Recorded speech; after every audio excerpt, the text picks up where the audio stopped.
It was embarrassing enough that the Harris campaign raised and spent over $1 billion, and yet Kamala couldn't win a single swing state. Well, to make matters worse, we now know that the Harris campaign is over $20 million in debt. We know this thanks to several sources, including Lindy Lee, who is a Harris campaign, or was a Harris campaign surrogate, as well as a DNC official. Here is what she shared on Fox News.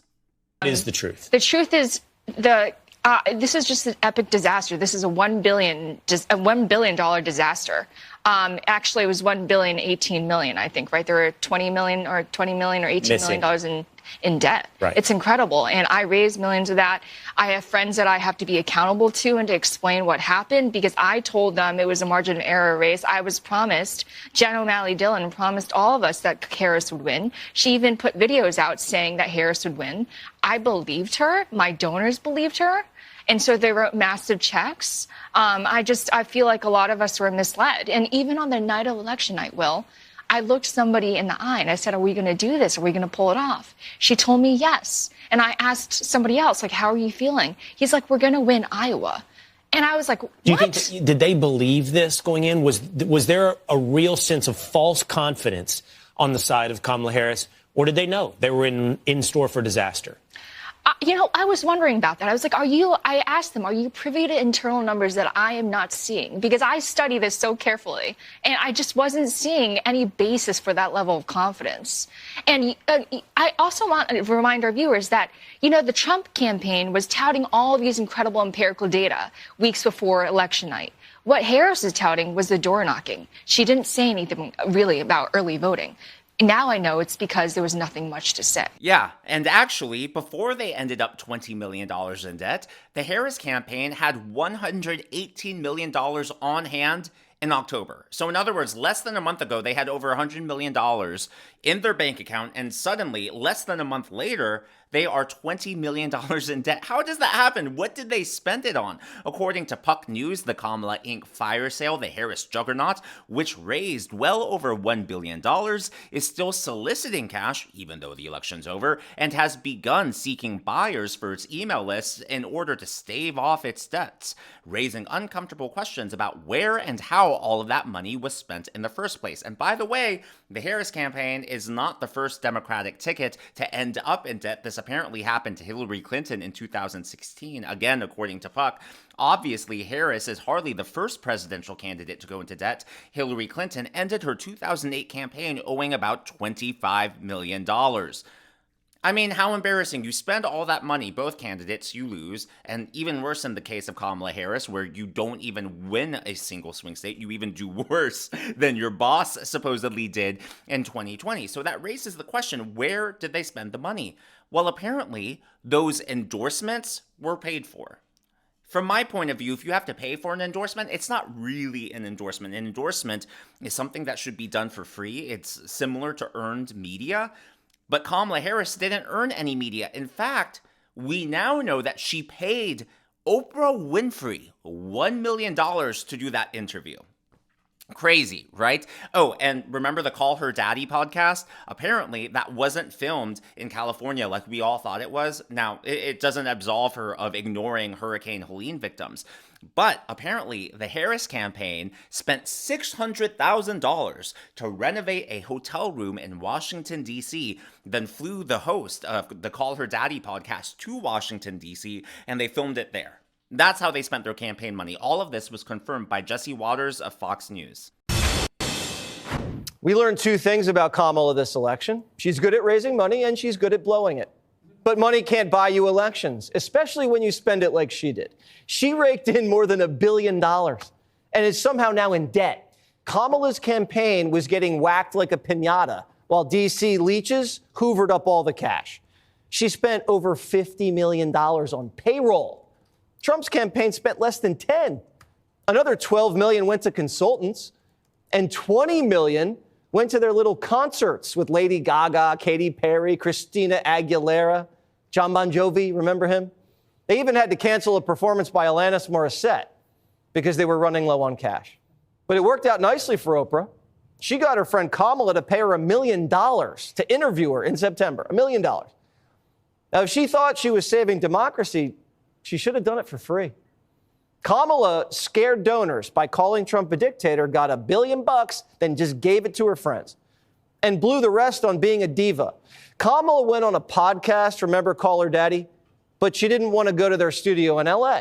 So she made the host fly to DC and used campaign cash to build a fake set in a hotel room. She spent more than $100,000 to build it. That set, see it? 2 chairs, a coffee table, and a bookshelf. That's 6 figures. I mean, I'm not an interior design artist or an architect, but I feel like I could have made that studio for a lot cheaper. So if there is a future campaign out there and you need a studio built, I can do it. I can totally do it. Yeah, as long as we're allowed to pocket the money, right? Because that's what we're doing these days, apparently. But in all seriousness, there are 2 points I would like to make about these campaigns. Point number 1. I believe that the difference in efficiency between these campaigns is a testament and foreshadowing of how each candidate would have governed differently. So on Harris's side, she spent way more money, got worse results, and is in debt. Everyone, campaign consultants, her Hollywood friends, vendors, government insiders, they all got a slice of the pie. They all profited off of the backs of her donors. And similarly, had she won, had she become president, I have a feeling she would have governed the same way. The deficit, the debt would have exploded every single year, and then government insiders, corrupt officials, Hollywood celebrities, etc., would all profit off of the backs of the U.S. taxpayer. Meanwhile, on the other side, the Trump campaign ran a sleek and highly efficient machine. They spent way less money for better results. A lot better results.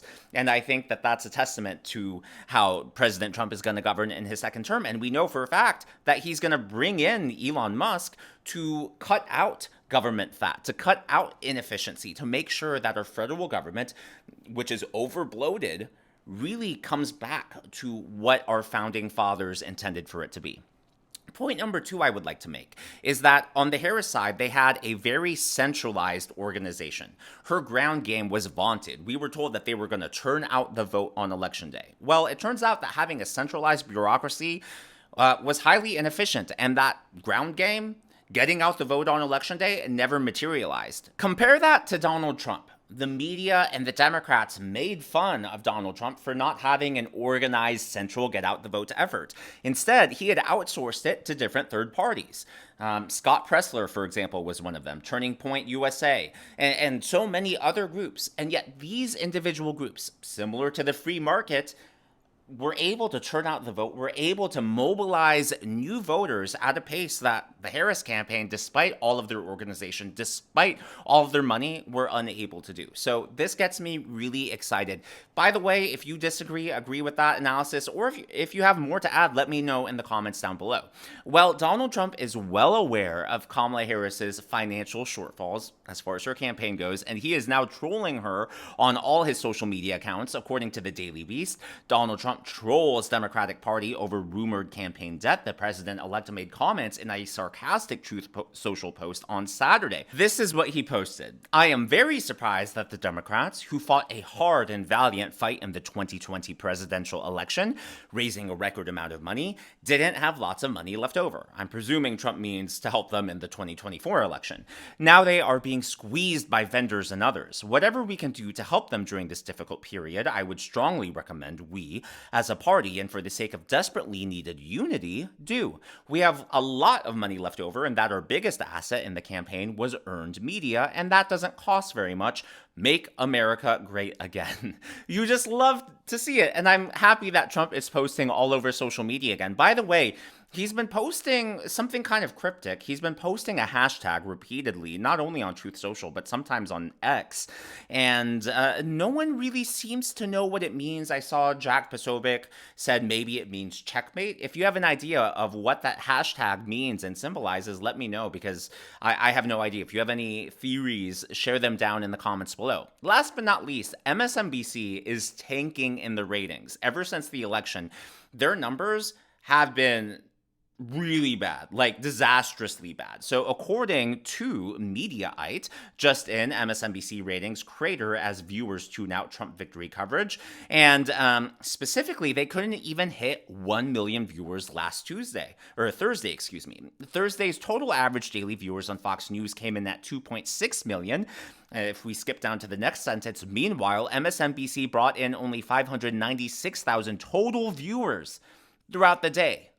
I mean, really bad, barely 500,000. They usually at least reach 1 million every day, but you know what?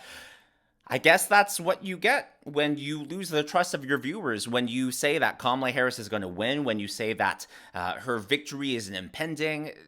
People can only be burnt so many times. You know, it was bad enough when it happened in 2016 for the Democrats with Hillary Clinton, but to be burned to this extent, to be told and believe that not only was the race close, but so many of these leftist outlets said Kamala Harris was in the lead, and it turns out they were blown away, blown out of the water by Donald Trump.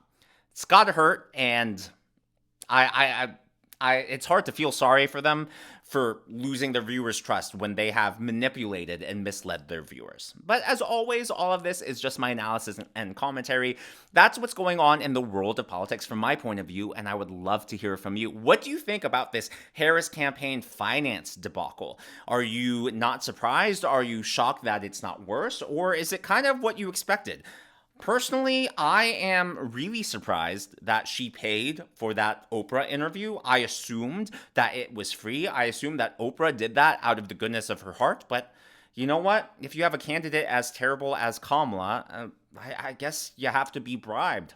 Who would have thunk? Maybe they really should have had that Blitz primary. If you haven't already, please be sure to give me a thumbs up. I know it's not a lot to ask for, but it really does help me in the algorithm to reach more viewers like you. If you want to meet my puppers, as well as my cat who made a cameo somewhere, my goal is to reach 100,000 subscribers. If and when we get there, we will celebrate by meeting both pets. I will tell you their names, their adoption stories, and share the cutest videos and photos, and we'll obviously celebrate all of you. So be sure to smash that subscribe button and to check out one of these videos.